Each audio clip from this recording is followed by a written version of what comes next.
الحمد لله وكفى وسلام على عباده الذين اصطفى خصوصا على أفضلهم وخاتم النبيين محمد الأمين وعلى آله وصحبه أجمعين أما بعد أعوذ بالله من الشيطان الرجيم بسم الله الرحمن الرحيم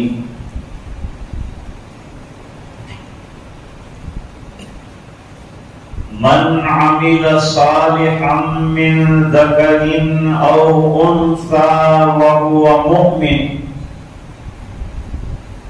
فلنحيينه حياة طيبة صدق الله العظيم. وقال النبي صلى الله عليه وسلم الحياء شعبة من الإيمان أو كما قال عليه الصلاة والتسليم. وصدق رسوله النبي الأمي الكريم. اللهم صل على سيدنا محمد وعلى آل سيدنا محمد وبارك وسلم.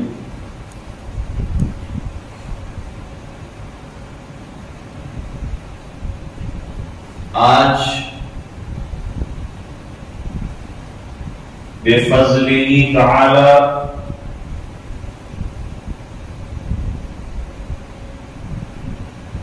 جمعیت العلماء شہر بڑودہ کی طرف سے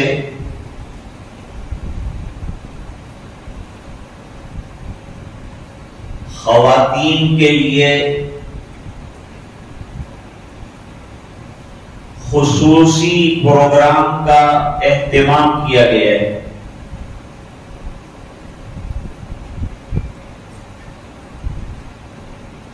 آج چونکہ اتوار ہے، سنڈے ہے،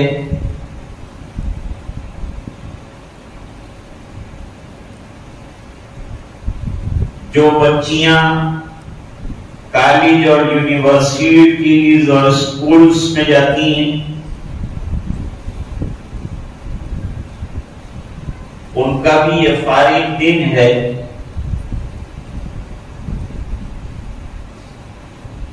اور جو خواتین مختلف سروسز سے جڑی ہوئی ہیں ان کے لیے بھی یہ گولڈن چانس ہے.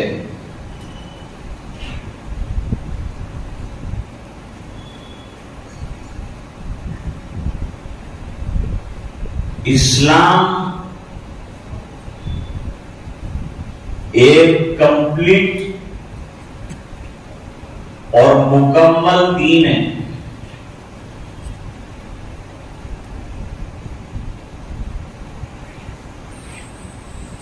یہ ایک ایسی بلڈنگ ہے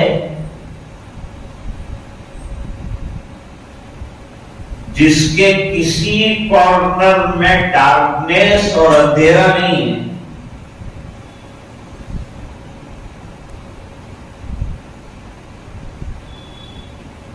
جب آدمی اپنا کوئی مکان بلڈ کرتا ہے، بناتا ہے،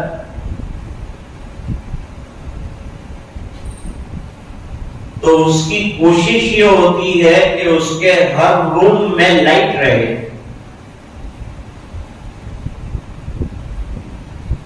چاہے پھر سٹنگ ہال ہو، ڈائننگ ہال ہو، بیڈ روم ہو، واش روم ہو، ہر جگہ لائٹ لگتی، اندھیرا کسی جگہ بھی نہیں ہوتا. ہر کارنر فل آف لائٹس. اللہ تعالیٰ نے ہمیں جو دین عطا فرمایا ہے وہ ایک بلڈنگ کی طرح ہے.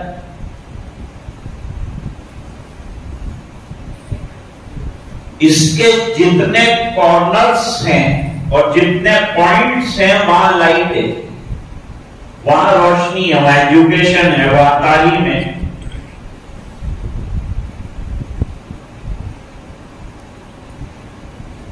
اور تعلیم بھی معمولی نہیں، انتہائی درجے کی کمپلیٹ تعلیم.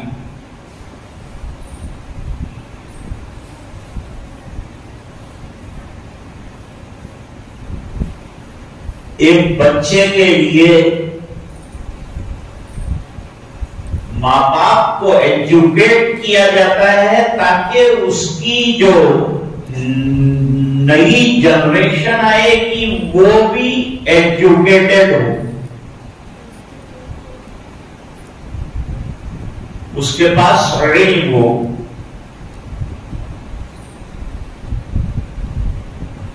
اور جانتے ہیں سب سے بڑا علم کیا ہے؟ سب سے بڑا ایجوکیشن کیا ہے؟ کہ آدمی اپنے پیدا کرنے والے کو پہچاننے والا بن جائے،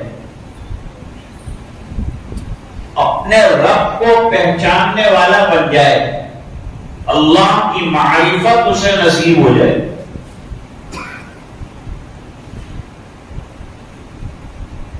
ہم میں سے ہر ایک کی کوشش ہوتی ہے کہ بڑے سے بڑے آدمی کے ساتھ ہمارے ٹرمز اور کنڈیشنز ہوں،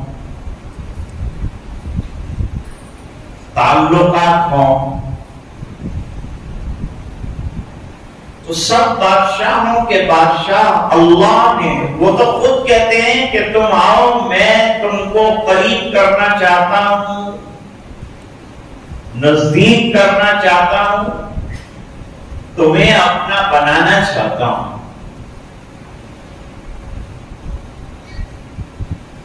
اور اللہ نے یہ بھی بتایا کہ میرے نزدیک ہونے کا، میرے کلوز ہونے کا راستہ کیا ہے.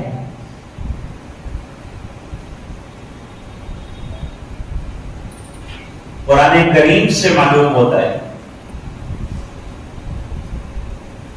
کہ اللہ سے قریب کرنے والی کتاب قرآن کریم ہے اور اللہ سے قریب کرنے والی عبادت نماز ہے. مسلمان کہیں بھی چلا جائے گا، چاہے وہ آفس میں ہو، چاہے وہ دکان میں ہو، چاہے وہ گھر میں ہو، اسے پنجگانہ نمازیں ادا کرنی ہیں. 24 گھنٹوں میں 5 وقت کی نماز فرض ہے. نماز سے زندگی بنتی ہے، بے حیائیاں ختم ہوتی ہے، حیا شرم انسان کے اندر آتی ہے.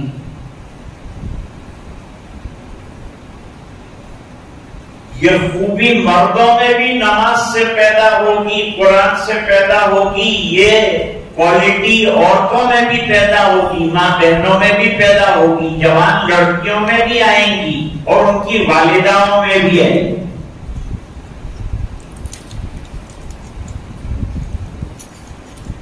بچوں کو کیسے ایجوکیٹ کرنا چاہیے قرآن نے اشارہ کیا.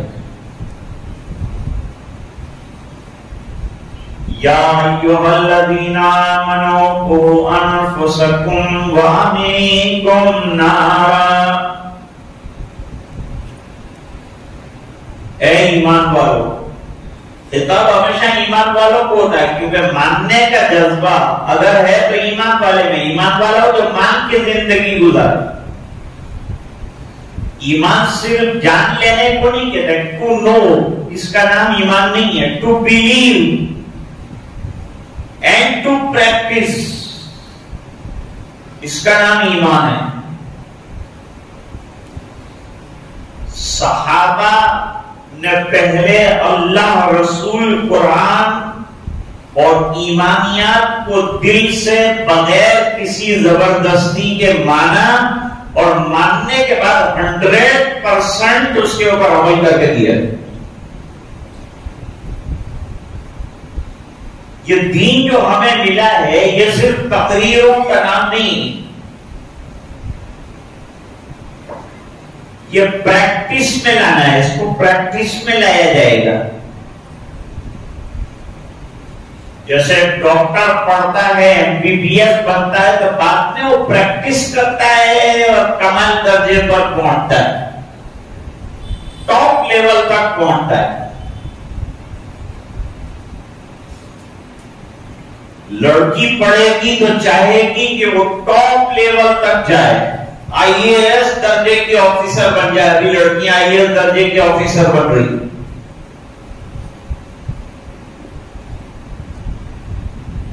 تو ہمیں اللہ کی معرفت اور اللہ کی پہچان میں بھی ٹاپ لیول حاصل کرنا ہے. اللہ سے قریب تر ہونا ہے، اور اس کا طریقہ یا تو قرآن کریم کی تلاوت ہے یا نمازوں کا پڑھنا ہے، اور اس کے علاوہ جو تعلیمات قرآنیہ ہیں اس کے اوپر عمل کرنا ہے.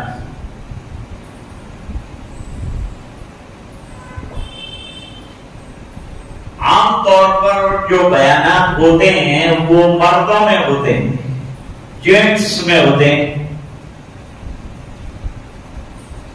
لیڈیز میں بیان کا ہمیشہ یہ شکوہ رہتا ہے کہ بھئی عورتوں کو سننے کے لیے دین کی باتیں کم ملتی. اس لیے جمعیت نے عورتوں کے لیے مخصوص انتظام کیا کہ وہ آئیں اور دین کو سنیں اور اس کو پریکٹس کریں.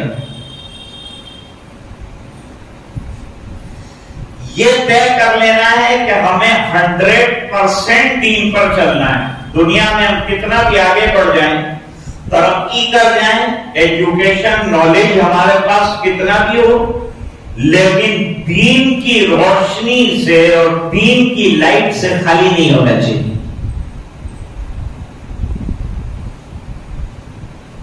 With the light of deen, somebody goes in the dunya and the worldly things. He will not astray.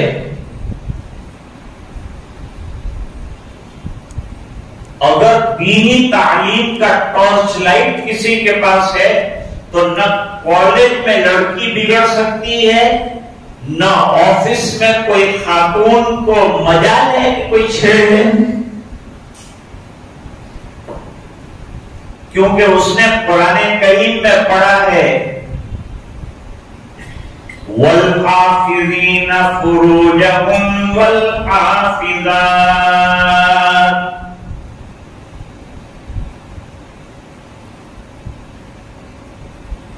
عورتیں شکایت کرتی تھی کہ بھئی قرآن میں سب مردوں کے لیے تو بہت باتیں آئی، عورت کے لیے کچھ نہیں آیا. اللہ تعالیٰ نے ایک آیت کے اندر عورتوں کی جتنی کوالٹیز ہوتی تھی وہ تمام کے تمام کو ایک جگہ جمع کیا ہے. ان المسلمین والمسلمات والمؤمنین والمؤمنات والقانتین والقانتات والصادقین والصادقات والصابرین والصابرات والخاشعین والخاشعات والمتصدقین والمتصدقات والصائمین والصائمات والحافظین فروجہم والحافظات. دیکھو کتنی کوالٹیز بیان کی. یہ سب کوالٹیز جو ہیں لیڈیز کے اندر اور عورت کے اندر پائی جانی چاہیے. حضور پاک صلی اللہ علیہ وسلم نے فرمایا کہ ایمان کے more than 70 برانچیز ہیں. ایمان کے درخت کے 70 سے زیادہ برانچ ہیں. اس میں ٹاپ آف دی ٹری کیا ہے؟ Root of the tree. یعنی لا الہ الا اللہ محمد الرسول اللہ، اللہ پر ایمان لانا اور حضور پاک صلی اللہ علیہ وسلم کو اللہ کا رسول ماننا۔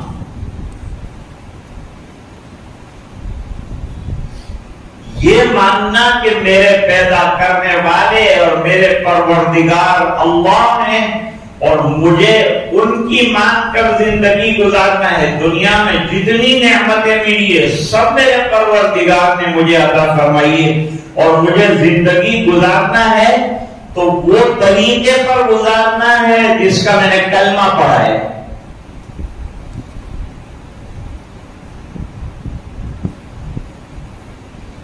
تو ایمان کے 70 سے زیادہ شعبے،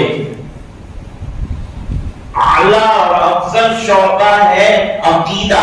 عقیدہ جڑ ہے ایمان کی، جس کو ہم بلیف کہتے ہیں۔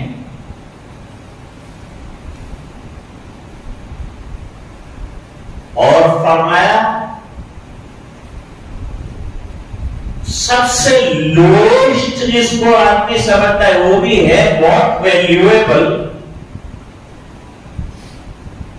وہ ہے راستے سے تکلیف دینے والی چیز کا ہٹانا، بیچ میں گاڑی پارک نہ کرنا، سائٹ کے اوپر پارک کرنا۔ پارکنگ کے اصول 1400 سال پہلے اسلام نے بتایا کہ ہمیں کیسے گاڑی پارک کرنا ہے، کھڑے کیسے ہونا ہے، لوگوں سے بات کیسے کرنا ہے۔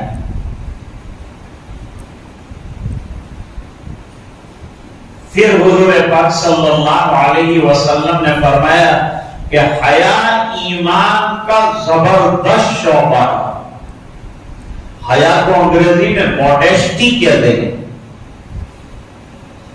شرم بہت بڑی چیز ہے، حیا بہت بڑی چیز ہے۔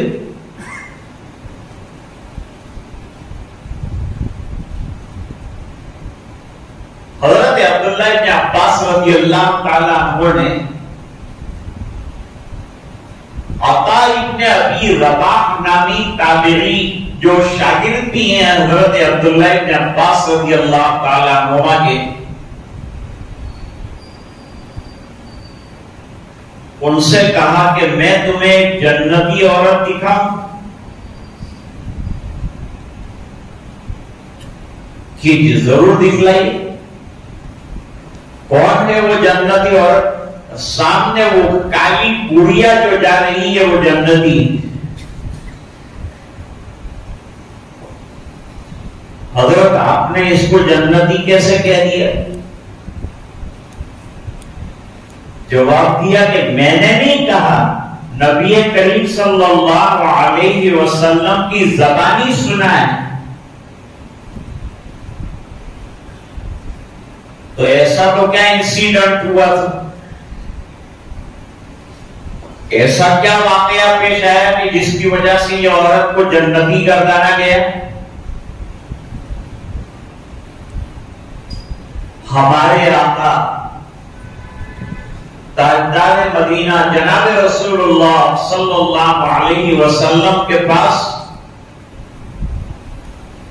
لوگ اپنے اپنے سوالات لے کر آتے تھے، مسائل لے کر آتے تھے اور حل کراتے تھے۔ کوئی دعا کے لیے آتا تھا، کوئی دم کرانے آتا تھا، کوئی مسئلہ پوچھنے آتا تھا، اور سرکار کی نشیش ہے آپ دن پر یہی کام کرتے ہیں، یہی دینی خدمت انجام دیتے۔ اب عورت کا درجہ کتنا اونچا ہے، لوگ سمجھتے ہیں کہ اسلام نے عورت کو درجہ نہیں دیا۔ عورت کا درجہ حدیث سے سمجھاتا ہوں، کتنا اونچا آپ کا اسٹیٹس، کتنا اونچا مرتبہ۔ ایک صحابیہ نے حضور پاک صلی اللہ علیہ وسلم سے سوال کیا، اللہ کے رسول مرد جو ہیں وہ میدان میں نکل جاتے ہیں، لڑتے ہیں، دوسرے بھی طاقت کے جتنے کام ہیں بڑے بڑے مرد کرتے ہیں، وہ جہاد میں بھی چلے جاتے ہیں، تلوار چلاتے ہیں، شمشیر زنی کرتے ہیں، شہید بھی ہوتے ہیں، شہادت کا مرتبہ بھی ان کو ملتا ہے۔ اور ہم رہتی ہیں گھروں کے اندر. اصل تو عورت کی سب سے حفاظت کی پیاری جگہ اگر ہے تو گھر ہے. اس کی عزت کی حفاظت گھر کے اندر ہوگی, اس کی حیا کی حفاظت گھر کے اندر ہوگی. اور گھر سے باہر نکلے تو پھر پردے برقعے کا نظام لے کر نکلنا پڑے گا تاکہ ہماری پاک دامنی کو آنچ نہ آئے. آج کل جو عورتیں بائکیں چلاتی ہیں تو ان کو یہ بتایا ہے ڈاکٹرز نے کہ اگر کھلا چہرہ رکھو گی تو تمہارے چہرے کو پولیوشن کی وجہ سے بلیکنیس آ جائے گی, تمہارا حسن خراب ہو جائے گا, تمہاری اسکن خراب ہو جائے گی. تو اپنی اسکن کی حفاظت کے لیے تمہیں جو ہے وہ نقاب ڈالنا ہے اور ہاتھ میں گلوز پہننا ہے. ڈاکٹر نے اتنا کہا, آج 100% عورتیں اس کے اوپر عمل کرتی ہے. اور 1400 سال پہلے نبی نے بتایا تھا کہ اگر تو برقع اور پردہ کر کے گھر سے باہر نکلے گی تو تیرے ایمان کا بھی حسن بڑھ جائے گا, تیرا بھی حسن بڑھ جائے گا. یہ 1400 سال پہلے کی نبی کی تعلیم ہے. ان لوگوں نے تو ابھی بتایا, میرے نبی نے تو 1400 سال پہلے تیری پاک دامنی کو بتایا.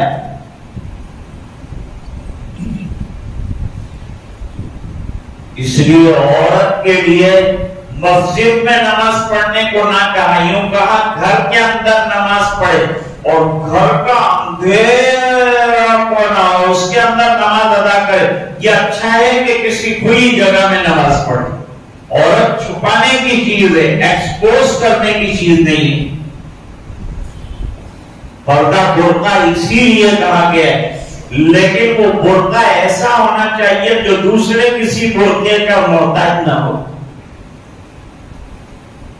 برقع پھر ایسا ہونا چاہیے کہ جسے حقیقت میں نقاب اور پردہ کہا جائے. تو سرکار کے دربار میں ایک خاتون نے یہ سوال کیا, مردوں کو بڑے بڑے درجے ملتے ہیں, اگر ہم کو اجازت دی جائے ہم بھی میدان کارزار کے اندر اپنے جوہر دکھائیں. اللہ نے ہم کو بھی طاقت دی ہے, ہم کو بھی قوت دی ہے, ہم بھی نکلیں.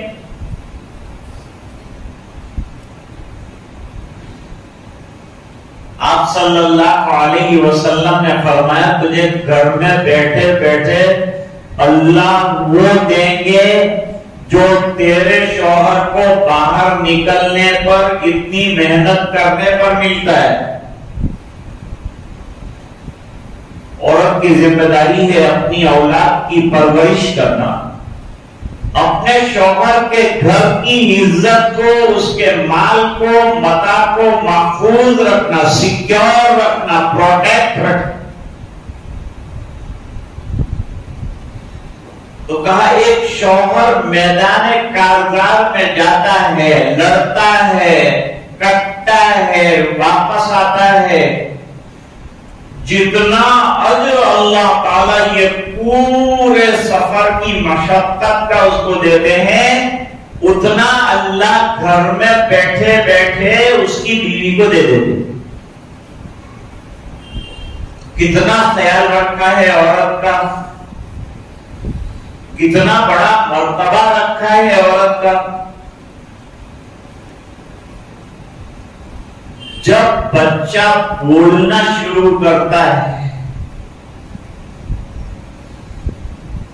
اور ماں باپ بلواتے ہیں اللہ اور بچہ ایک مرتبہ اللہ بولتا ہے تو فرشتوں سے اللہ فرماتے ہیں ماں باپ کی مغفرت کر دو, یہ دونوں نے مل کر اس کو اللہ یعنی میرا نام سکھایا ہے.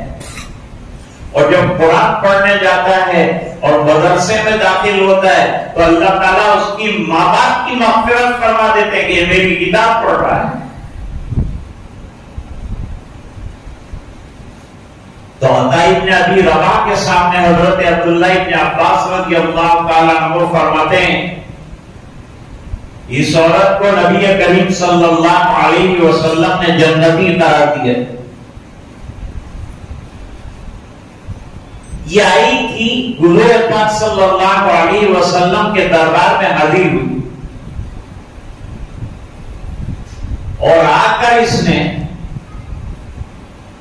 اپنی بیماری کے متعلق سوال کیا کہ مجھے میوٹی کی بیماری ہے، اچانک کھینچ آتی ہے اور میں بے ہوش ہو کے گر جاتی ہوں، یہ بیماری ہے مجھے. آپ تو سب کے لیے دعا فرماتے ہیں، تو میری یہ بیماری کے لیے دعا فرمائیے اللہ شفا دے دے. تو حضور پاک صلی اللہ علیہ وسلم نے اس خاتون کے سامنے دو آپشن رکھے. ایک آپشن یہ رکھا کہ تو چاہے تو میں تیرے لیے شفا کی دعا کر دوں، شفا دینے والے اللہ. بیمار آدمی ہوتا ہے، شفا اللہ دے دے، اچھی چیز کی نسبت اللہ کی طرف کرنا یہ ادب کی بات. تو میں اللہ کی ذات سے دعا کروں گا. دعا بڑی چیز ہے ماں بہنوں، نماز کے بعد جم کر دعا کرو. حالات بہت سنگین ہو گئے، ہماری بچیاں کالج جاتی ہیں، وہاں سے غیروں کے ساتھ جاتی ہیں، پھر شادی کر کے چلی جاتی ہیں، ایمان سے ہاتھ دھو بیٹھتی ہیں. آج یہ وقت ہے کہ ہم اپنی بچیوں کو سنبھالیں، اور جو بچیاں خود جاتی ہیں ان کے اندر اتنا اویئرنیس ہونا چاہیے کہ کوئی اسے پٹی نہ پڑائے اور اس کے ایمان پر حملہ نہ کر سکے. اپنے ایمان پر جمے رہنا، اپنے عقیدے پر جمے رہنا، اپنی عبادت پر جمے رہنا، اپنے اسلام پر جمے رہنا. اللہ نے اتنا سچا دین دیا ہے، اس کو دنیا کے ٹکوں اور کسی لڑکے کی خاطر چھوڑ نہیں سکتے. بڑا جواب دینا پڑے گا اللہ کے یہاں کہ اتنی بڑی نعمت کو چھوڑ دیا، ارتداد اختیار کیا. ارتداد کی سزا قتل ہے، قتل، کہ جو دین بدل ڈالے اس کو قتل کر ڈالو. اتنا سنگین جرم ہے یہ. لیکن شادی کے چکر میں بچی سمجھتی نہیں ہے، جوانی کا جنون چڑھا ہوا ہوتا ہے، اس لیے بات پلے نہیں پڑتی اور اس کے بہکاوے میں آ کر چلی جاتی. ماں باپ کو بڑی توجہ دینی پڑے گی، بچی کہاں جاتی ہے کہاں آتی ہے. اور بچی خود سمجھدار ہے، اللہ تعالیٰ نے اسے سمجھ عطا فرمائی، وہ خود سوچے کہ میں کیا کر رہی ہوں.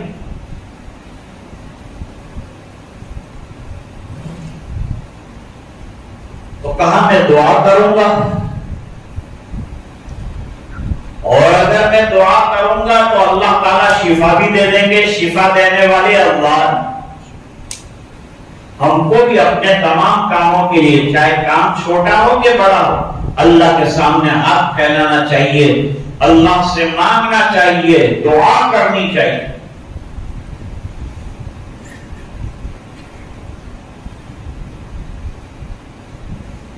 دعا اور عبادت دونوں جڑوا بہنیں. دعا کو عبادتوں کا مرکز قرار دیا ہے. فرمایا دعا مخ العبادہ. دعا کیا ہے؟ عبادتوں کا کریم ہے. اس لیے نمازوں کے بعد رو رو کر اللہ سے ہدایت مانگنا، دین مانگنا اور راہ راست مانگنا، سچا اور اچھا راستہ مانگنا، برائیوں سے بچنے کو مانگنا، حیا کو مانگنا، شرم کو مانگنا.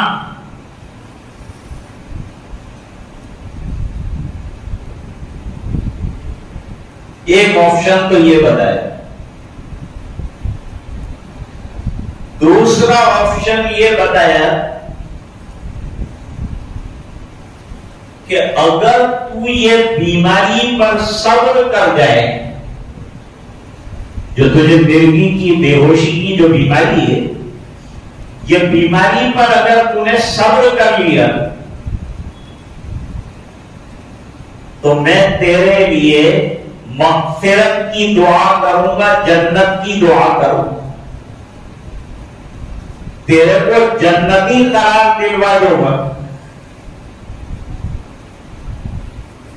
اللہ کے دربار میں تیری مغفرت ہو جائے گی، لیکن صبر کرنا پڑے گا۔ دنیا کے اندر پریشانی تو آئے گی، بیماری رہے گی، لیکن جنتی ہو جائے گی۔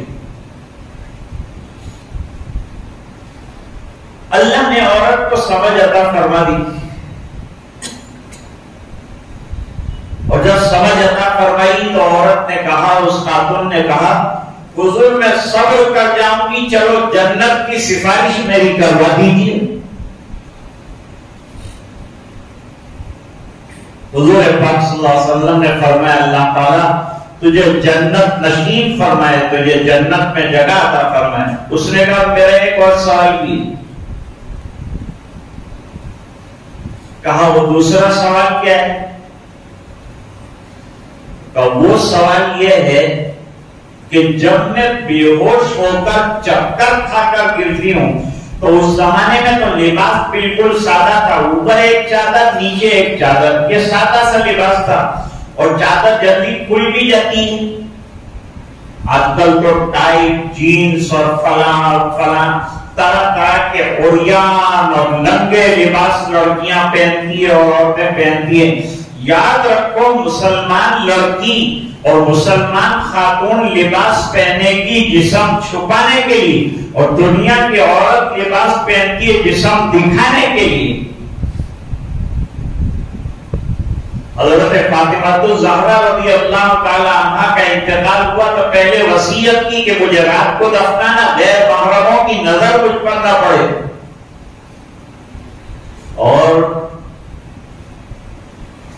جب میری نعش کو قبر میں رکھو تو اوپر چادر ڈالنا، تاکہ زندگی میں میرے جسم کی انگلی کسی نے نہیں دیکھی، تو مرنے کے بعد بھی میری مردہ لاش پر بھی کسی کی نظر نہ پڑے۔ یہ حیا، یہ شرم اسلام نے سکھلائی۔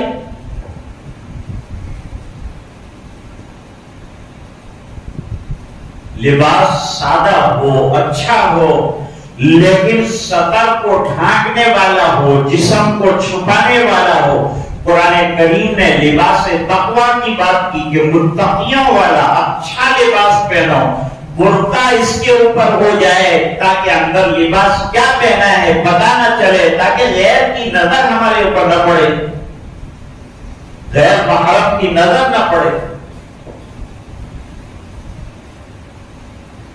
ہمارے یہاں ایک بزرگ تھے، وہ فرماتے تھے کہ عورت باہر نکلے تو بھنگن بن کے نکلی، اور گھر میں شوہر کے سامنے دلہن کی طرح رہے۔ لیکن آج کے دور میں عالم یہ ہوتا ہے کہ عورت باہر نکلتی ہے تو دلہنوں کی طرح سج کر، بال کس کو دکھانا ہے؟ غیر مردوں کو دکھانا ہے، جو بالکل منع ہے۔ وہ غیر محرم بھی بیچارہ گناہگار ہوتا ہے اس کو دیکھ کر، اور یہ اس کو متوجہ کرنے والی ہے، اس کو بھی ڈبل گناہ ہوتا ہے۔ اس لیے اپنے آپ کو اس سے بچانا، اپنے آپ کو ایکسپوز کرنے کے بجائے چھپا کے رکھنا۔ اس لیے عورت کو امام نہیں بنا سکتے، اور عورت کو مؤذن بھی نہیں بنا، فرمانیوں کے باوجود دیتے۔ تو وہ صبر کر گیا۔ انتقال کے بعد کسی نے خواب میں دیکھا کہ بھئی کیا معاملہ تمہارے ساتھ پیش آیا؟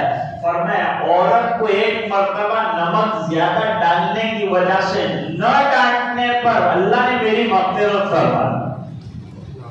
میں نے ڈانٹا نہیں، اللہ کو میرا یہ عمل پسند آیا، یہ عمل پسند آیا، اور میری مغفرت کا فیصلہ ہو گیا۔ کون سا عمل اللہ کو پسند آ جائے گا ہم نہیں کہہ سکتے۔ اس لیے میرے نوجوان دوستو، ہر وقت اچھے عمل کی تلاش میں اور جستجو میں رہو، اپنی نگاہوں کو بچا کے رکھو، اپنے ایمان کی حفاظت کرو۔ زبیدہ کا انتقال ہوا، کسی نے خواب میں دیکھا،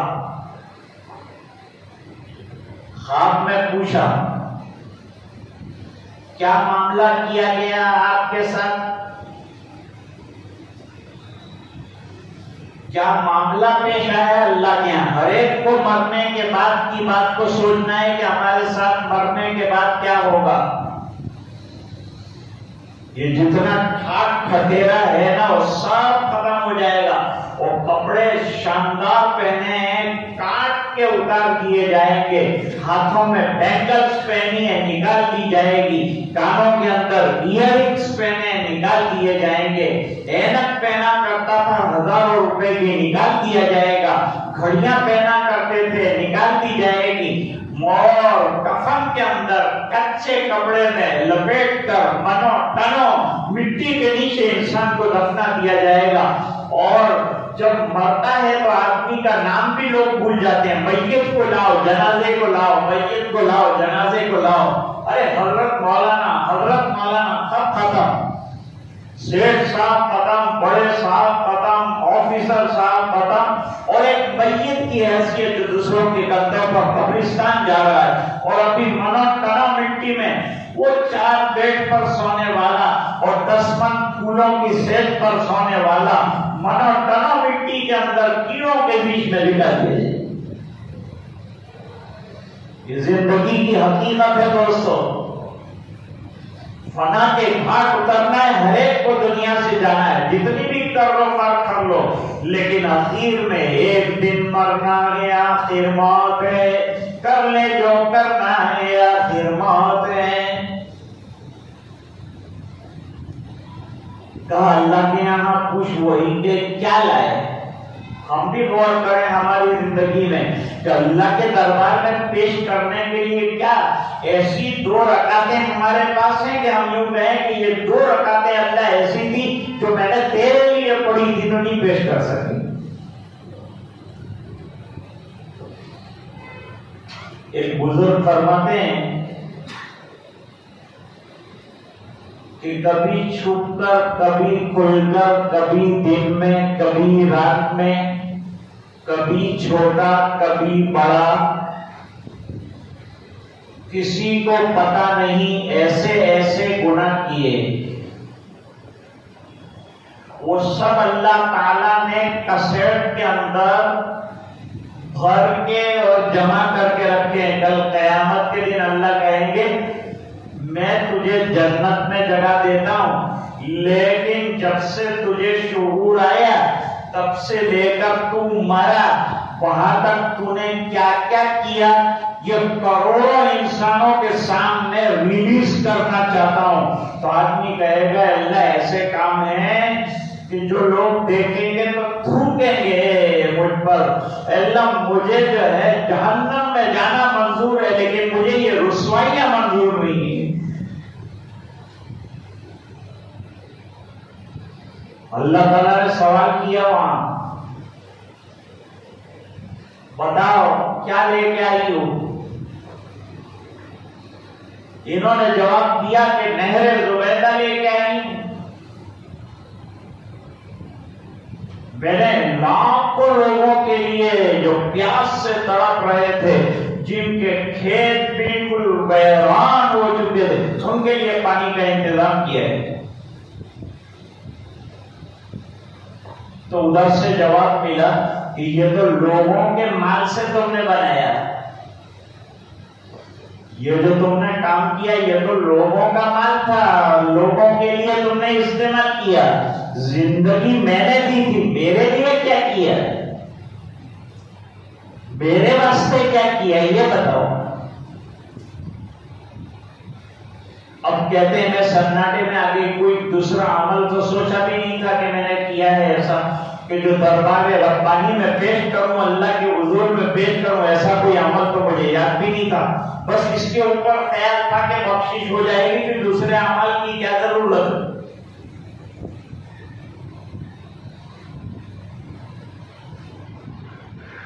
ایک بزرگ گزرے ہمارے،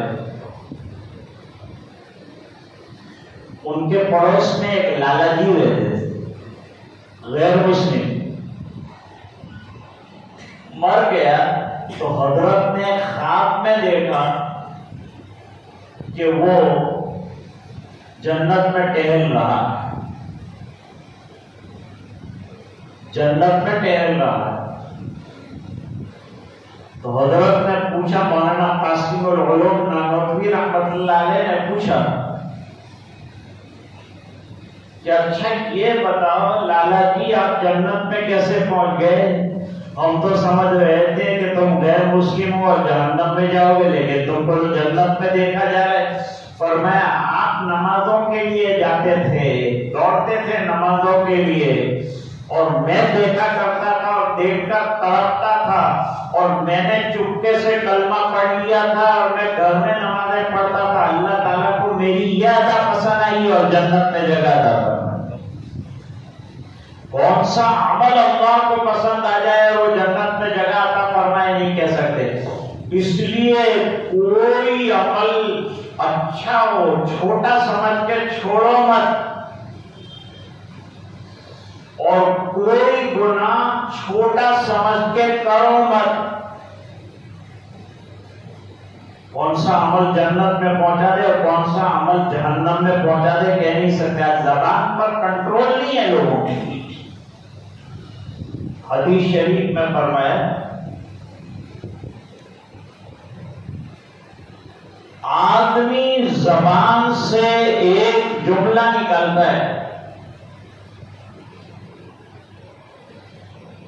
یہ جملہ اسے جہنم کی 70 سال کی گہرائی کے اندر پہنچا دیتا ہے۔ اسے پتہ بھی نہیں ہوتا کہ یہ جملے نے مجھے کہاں پہنچایا۔ مذاق میں کہا تھا وہ جملہ، مذاق میں، مذاق سے بھی بچو، سچائیوں پر زندگی گزارو، سچے بن کر زندگی گزارو، اللہ کی مان کر زندگی گزارو۔ فرماتے ہیں اللہ کے فرشتے نے کہا اس کے باوجود اللہ تیری مغفرت کرنا چاہتا ہے، زبیدہ کی مغفرت کرنا چاہتے ہیں اللہ تعالیٰ۔ اللہ میرے پاس تو اب تیرے فضل کے علاوہ کچھ نہیں، ایمان پہلی چیز، اعمال صالحہ دوسری چیز، تیسرا بڑا سرکل اللہ کے فضل کا ہے۔ صرف ایمان اور اعمال کی بنیاد پر آدمی جنت پہ جانے کا دعوے دار نہیں بن سکتا۔ ہاں اللہ نے وعدہ ضرور فرمایا، لیکن اللہ کے فضل کی تلاش میں رہو، جستجو میں رہو کہ اللہ کا فضل مجھے پہنچائے گا جنت۔ میرا عمل کیا ہے؟ دنیا بھر کی خرابیاں ہیں اس میں، ریاکاری کے سجدے ہیں میرے۔ کہا تیرا ایک عمل ہے ہمارے پاس۔ کہا مجھے تو معلوم نہیں میرا کیا عمل ہے۔ کبھی آدمی عمل کرتا ہے اخلاص کے ساتھ، پتہ بھی نہیں ہوتا، اور اللہ تعالیٰ مغفرت فرما دو۔ کیا عمل ہے اللہ؟ جب تو ایک روز اپنے محل میں کھانے کے لیے بیٹھی تھی، تیری ملازمیں تجھے کھانا کھلا رہی، محل میں تو بھائی شہزادی ہے، رانی ہے، اس کی خدمت کے لیے نوکر چاکر ہیں، ملازمائیں ہیں، دسترخوان بچھا ہوا ہے، دسترخوان پر پلیٹ ہے، پلیٹ کے اندر کھانا موجود ہے، اور تو کھانا چاہتی۔ اس کے دوران اذان ہو گئی۔ اللہ اللہ، اذان کتنی بار یاد اذان ہم سنتے ہمارے کان پہ جو بھی نہیں رہتے، حالانکہ اذان دعوت تامہ دین کی مکمل دعوت ہے۔ اذان پر گھر میں خاموش ہو جاؤ۔ ایک شرابی تھا مسلمان، شراب کا بیپار کرتا تھا، شراب کا بیپار، لیکن جہاں اذان ہو تو گراہک کو روک دیتا تھا، ٹھہر جا بھائی ابھی اذان ہوتی ہے، ابھی ایک بھی پیارا نہیں دوں گا، پہلے اذان ہو جانے دے پھر چالو کروں گا جام۔ انتقال پر کسی نے پوچھا کہ کیا معاملہ ہوا؟ فرمایا میں جو ہے اذان کا اکرام اور احترام کیا کرتا تھا، اللہ نے مجھے توبہ کی توفیق دے دی اور آج جنت میں جگہ عطا فرمائی کہ تیرا یہ عمل ہم کو پسند آئے گا، تو نے اذان کا ایسا احترام کر دیا۔ بھائی اذان کے احترام پہ اللہ جنت دیتے ہیں، قرآن کے احترام پہ اللہ جنت دیتے ہیں، واقعات ہیں۔ تو جب آدمی کی زندگی میں قرآن آ جائے، جب آدمی کی زندگی میں ایمان آ جائے، جب آدمی کی زندگی میں اعمال آ جائے، جب آدمی کی زندگی میں حیا آ جائے، جب آدمی کی زندگی میں، جب ماں بہن کی زندگی میں شرم و حیا آ جائے، تو اللہ کیا نہیں دیں گے اس کو؟ فرماتے ہیں کہ جب اذان ہوئی تو نے سر پر دوپٹہ ٹٹولا، کہ میرے سر پہ دوپٹہ ہے کہ نہیں۔ پہلے ہمارے یہاں کی ماں بہنیں اذان ہوتے ہی سر پہ دوپٹہ رکھے، اب تو دوپٹے ہی غائب ہو گئے۔ وہ دوپٹے پہلے گلے میں آئے تھے، پھر سینے میں آئے، پھر وہاں سے کہاں غائب ہوئے اب تک نظر نہیں آیا۔ دوپٹہ تو حیا کا ایک جادہ ہے، حفاظت کا حصار ہے، برقع حفاظت کی، عورت کی پاک دامنی کی گارنٹی ہے۔ تو نے دوپٹہ ٹٹولا، دوپٹہ سر پر نہیں تھا، سڑک کر کندھوں پر آ گیا تھا۔ تو نے ہاتھ میں لقمہ لے لیا تھا، لیکن جیسے ہی اذان سنی اور سر پہ دوپٹہ نہیں تھا، تو نے لقمہ رکھ دیا اور میرے نام کی عظمت اور احترام کے اندر سر کے اوپر دوپٹہ اچھی طرح ڈال دیا۔ اللہ تعالیٰ کو تیرا یہ عمل پسند آ گیا حیا والا، اور تیری مغفرت۔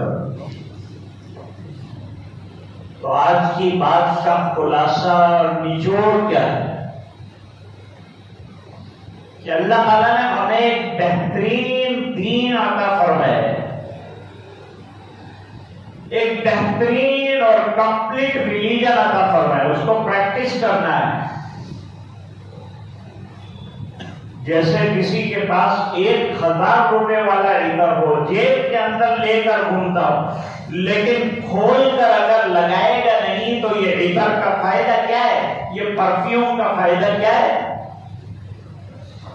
ہمارے پاس دین جو ہے عطر کی بند شیشی کی طرح ہے، پرفیوم کی پیک بوتل کی طرح ہے۔ اب یہ بوتل کو کھولنا ہے اور اس کو اپنی زندگی میں ارشد کرنا ہے، یوٹیلائز کرنا ہے، استعمال کرنا ہے، اور اپنی زندگی کو دین سے مہکانا ہے، ایمان سے مہکانا ہے۔ ہم بیمار ہیں، بیمار، دنیا کو ہم دوائیاں بتاتے ہیں، ہمارے گھر میں دوا ہے لیکن ہم علاج نہیں کرتے۔ حضرت علامہ رفیق احمد صاحب دامت برکاتہم العالیہ تشریف لا چکے، مجھے حکم تھا کہ حضرت کے آنے تک لب کشائی اور گستاخی جاری رکھے۔ یہ چند باتیں میں نے آج، چونکہ نوجوان بھی یہاں موجود ہیں، ان کو بھی ٹارگیٹ کیا تھا میں نے، اور ساتھ ساتھ نوجوان بیٹیاں بھی آئی ہیں اور ماں بہنیں بھی تشریف لائی ہیں، ان کو ملحوظ نظر رکھ کر یہ چند باتیں عرض کی ہیں۔ عمل کی مجھے بھی ضرورت ہے دوستو، عمل کی آپ کو بھی ضرورت ہے دوستو، عمل کی نیت سے سننا چاہیے۔ اللہ تعالیٰ جو اچھی باتیں کہی گئی ہوں اس پر سب سے پہلے مجھے بعد میں پوری امت مسلمہ کو عمل صالح کی توفیق عطا فرمائے، باحیا زندگی نصیب فرمائے۔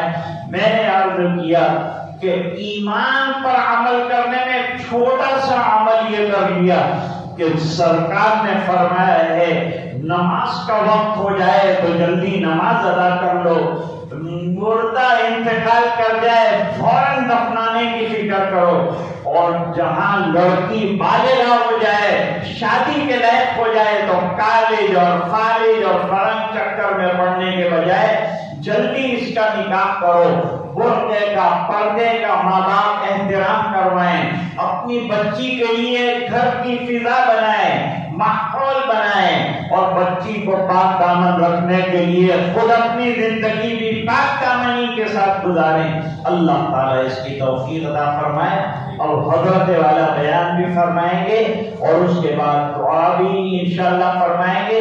وہاں تک ماں بہنیں اور تمام حضرات تشریف رکھیں۔ میں اجازت چاہتا ہوں۔ السلام علیکم۔